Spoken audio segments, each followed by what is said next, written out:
Hello everybody, Captain Marty here. It is Thursday, August the 28th. We're about to knock this month in the head. A lot of stuff going on the fishing front. Some really good white marlin fishing, some really good drum fishing, and a lot of other stuff to talk about. I'll be back to do that in just a moment. Looking for adventure? Head to Pirates Cove Marina in Manteo, where exciting charter fishing meets waterfront vibes. Whether you're a seasoned angler or a first-timer, enjoy offshore, nearshore, and inlet trips with expert crews and quality boats. Need fuel? Pirates Cove offers diesel and non-ethanol gas. Need rods, reels, bait, tackle, and marine supplies? Pirates Cove has that too. Visit their ship store for premium sunglasses, exclusive Pirates Cove gear, and unique gifts. After your trip, relax with snacks, cold drinks, and stunning marina views. Book your charter today at fishpiratescove.com or stop by for a day of adventure, shopping, and relaxation. Catch the big one and make unforgettable memories at Pirates Cove Marina in Manteo. Clint Godwin, your local Farm Bureau insurance agent in Manteo, can help you find the right insurance coverage for your needs. Whether it be home,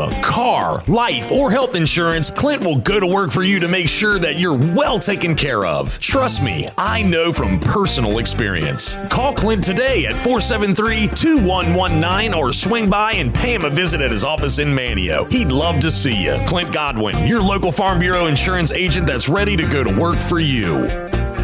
So we always start with in Hatteras, good dolphin fishing or mahi, and don't freak out. Dolphin is a fish, the fish dolphin, not the mammal. Those people out in Hawaii call them mahi. Sore subject. But anyway, the dolphin / mahi and some wahoo and some blackfin tuna. The dolphin limits of dolphin for most of the boats in the Baylor size. That's 3 to 6 or 7 pounds. Not seeing much in the way of the big gaffer dolphin, but man, they're crowd pleasers. They jump. They're great eating. And a captain will look for a grass line, an old barnacled up tree or board. Sometimes the littlest thing, you never don't go over and check it out. Trolling. If you're on a grass line and you look down the line and you see one of these little mahi flip out of the water, maybe 100 yards down the line, they call that the grave digger. And the reason they call it the grave digger is because he's given away their location to the captain, who will go down there, and the mate and charterer trolling slowly will use light tackle, and they will catch a limit of dolphin, which is around 60. And then they put them in another name I like, the coffin. The coffin is the fish box. So the grave digger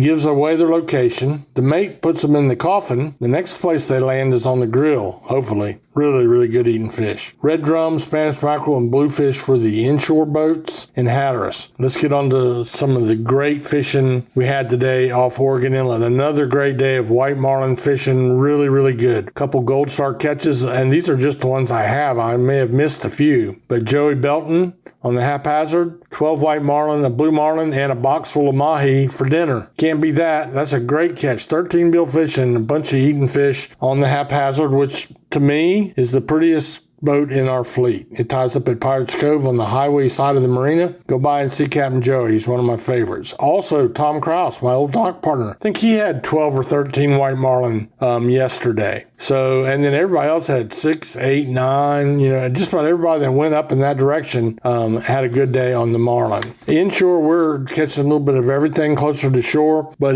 like the Hatteras fleet, is some red drum, some roving red drum, Spanish mackerel, bluefish, a few ribbon fish, and that's about it right now for the guys doing the little bit closer fishing, but nonetheless, it's a nice pick. Those are half-day trips, more affordable, less taxing. It's a good way to introduce kids. It's like a halfway measure to going offshore, so it's something you might want to think about. Also, pier and surf fishing, again, pretty much the same across the board, although there was some nice bites of some nice size blues off Jeanette's Pier and the Avon Pier. By the way, 77-degree water at Jeanette's Pier. And we had some bluefish in that 7 to 8 pound range. And anytime you can go out on a pier and catch a 7 to 8 pound bluefish, which fights and jumps and does really well, you did good. Rodanthe Pier, they had some of those bluefish, but they also had some spots in pompano. And the beaches just have a summertime mix. There's not a lot of time we're going to spend here.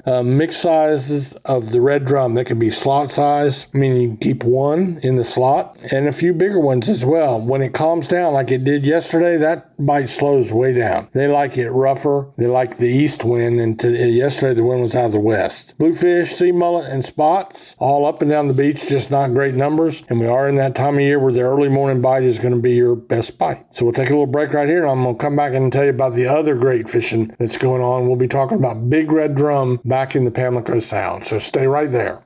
Real. That's the first word that comes to mind when I think about Outland Seafood in Mans Harbor. Yeah, they're the first and last place you see coming to and leaving the Outer Banks on Highway 64 in Dare County, but they're also real when it comes to fresh local seafood.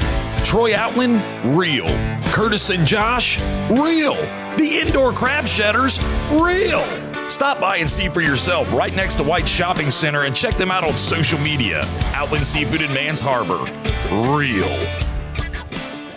The red drum bite in the Sound is really good for the people that know and have the experience to find them. Really good. World class in some cases. A lot of that is an evening or nighttime bite, and these fish are up and over 40 inches. Quite a few of them are 45. There's even been a couple of 50-inch big red drum. It's all catch and release fishing, but there are people that fish their whole life to catch a big drum. It is the North Carolina state fish, and those big ones are out there. Again, the Pamlico Sound is that giant body of water behind Hatteras Island, south of Roanoke Island, and they're catching them on both sides of the Sound and south of Wanchese and inside of Oregon Inlet. So there's a few fish everywhere. Guys that study the currents and the tides know where they're most likely to find them, but you got to get rigged up. And again, I say, if you can't do it on your own, don't know how to do it, just charter a boat for a 4-hour trip and go give it a try. It's a great way to shorten your learning curve. So the great drum fishing is going on right now. Other than that, we do have a little bit of activity. Sheephead still on the Bonner Bridge Pier. We still have a fair bite for the waders around Roanoke Island on some speckled trout and some puppy drum there, and even a few Taylor bluefish as well. And that's about the long and the short of it in the backcountry. About anywhere you want to go.